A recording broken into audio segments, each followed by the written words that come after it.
શું નામ બેન આપનું? નાયક અર્ચના મેહુલ કુમાર, કયું ગામ? પિલોદરા. શું તકલીફ હતી આપને આજે? આજે એક્ઝામ હતી મારા ફર્સ્ટ યરની જીએનએમ પેલા વર્ષે? પહેલા વર્ષ. બરોબર. શું થયું હતું એમાં? તો એમાં એવું થયું હતું ને કે 90,000 ફી છે અમારી કોલેજની, તો એમાંથી 69,000 ભરી દીધા છે. 69,000 ભર્યા છે? હા. કેટલા સમય પહેલા ભર્યા હતા? એ કેટલું થયું? 1 મહિના જેવું થયું. 1 મહિના પહેલા ભરી દીધા હતા. બરોબર છે. પછી બાકીનું? બાકીના 31,000 નો ચેક આપવાનું કીધું. ચેક આપવાનું કીધું? આપે છે. હા. તો ચેક નહીં સ્વીકારતા. ચેક ક્યારે આપવાની વાત થઈ હતી? ચેક 2-3 દિવસ થી અહીંયા તમારી છીએ. બરોબર છે. એક્ઝામ આવતી હતી નથી, હા. તો રિક્વેસ્ટ બહુ કરી, હા. પણ ના મને તો ના જ મને એક્ઝામમાં ના બેસી. ચેક લેવાનું કોણ ના પાડતું હતું?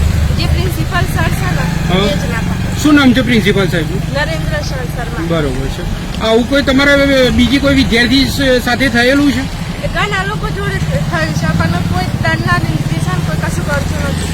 પ્રિન્સિપાલ કોઈને ગણતા નથી? કોઈનું સાંભળતા જ નથી. હવે પરીક્ષામાં તમને એકલાને જ બેસવા નથી દીધા કે બીજા કોઈને પણ બેસવા નથી દીધા? ના, મને એકલીને જ નહીં બેસવા દીધી. આજે સવારે જઈને રિક્વેસ્ટ કરી સરના હા. બેસવા દે ના જ પાડી દીધી. ગુસ્સે થઈ ગયા કે તમારે જે થાય ને કરી દો, જેને લાવે ને લાવો, એક્ઝામમાં તો નહીં જ બેસવાનું. જે થાય કરી લો એમ કીધું હતું? કરી દો. શ્યોર એવું કીધું હતું એવું જ સાહેબ? કીધું હતું. બરોબર છે. કેટલા વાગ્યાનું પેપર હતું? 10 થી 1 નો ટાઈમ. 10 થી 1 નો ટાઈમ હતો.